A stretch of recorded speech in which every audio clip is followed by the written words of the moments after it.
Dolgotrajno pomanjkanje padavin in visoke temperature so močno prizadele kmetijske pridelke. Po prvih ocenah sta suša in vročina poleg Prekmurja najbolj prizadeli vzhodno Slovenijo in obalo. Ponekod je uničenega več kot 70% pridelka. Za namakanje so na ministrstvu za obdobje od 2007 do 2013 namenili skupno 12 milijonov evrov. Denar pa še ni v celoti porabljen. Škoda, ki jo je povzročila lanska suša, je bila ocenjena na 56 milijonov evrov, vlada pa je za odpravo njenih posledic namenila 5,6 milijona evrov. Minister Dejan Židan bo v ponedeljek z ekipo obiskal Prekmurje.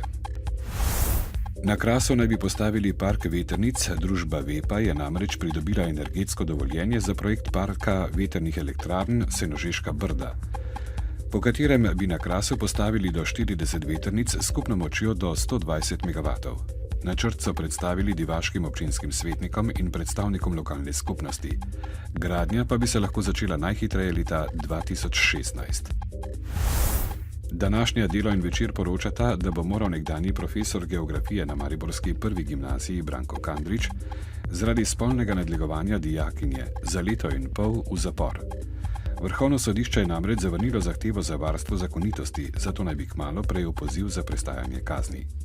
Kandriču tožilstvo očita kaznivo dejanje kršitve spolne nedotakljivosti zlorabo položaja, saj je leta 1999, ko je na Cresu vodil vaje iz geografije, poljubljal in otipaval mladoletno dijakinjo.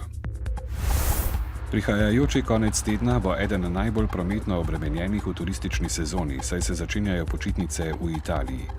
Zato lahko pričakujemo zastoje iz smeri Italije in Avstrije proti mejnim prehodom s Hrvaško, gneča bo tudi na cestah, ki vodijo do mejnih prehodov. Zastoji bodo na mejnih prehodih Dragonja, Sečovlje, Starod, Jelšane, Gruškovje in Obrežje. Od danes do vključno ponedeljka 5. avgusta bo zelo vroče. Po nižinah bo najvišja temperatura tudi nad 35 stopinj Celzija. Toplotna obremenitev bo zelo velika, še opozarjajo z Agencije Republike Slovenije za okolje. Mariborčani sicer v teh vročih dneh ostajajo skriti v senci svojih stanovanj, veliko pa jih osvežitev išče na vrhu Pohorja, kjer so temperature do okoli 5 stopinj nižje kot v nižini, ali pa se prepuščajo hladnemu vetru, ki piha nad Dravo. Temperature naj bi se sicer nekoliko spustile šele sredi prihodnjega tedna. Ob gozdu tam fajn piha, drugače pa to tudi peklinsko vroče grozd. Bomo nekako prinesli v senci, dosti pili, malo jedli. Je super na Dravi.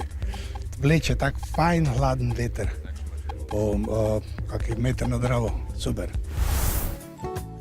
Od danes do vključno ponedeljka bo zelo vroče. V nedeljo popoldne in v noči na ponedeljek bo v severni Sloveniji možna kakšna nevihta. Še vedno pa velja velika požarna ogroženost naravnega okolja na Primorskem. Požarna ogroženost se povečuje tudi drugod po državi. Danes v dnevniku televizije Maribor. Potrošniki vedno bolj cenijo svežo in lokalno pridelano hrano.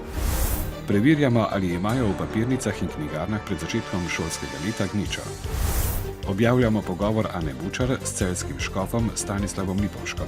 Novice Štajerske, Pomurja in Koroške ob 18.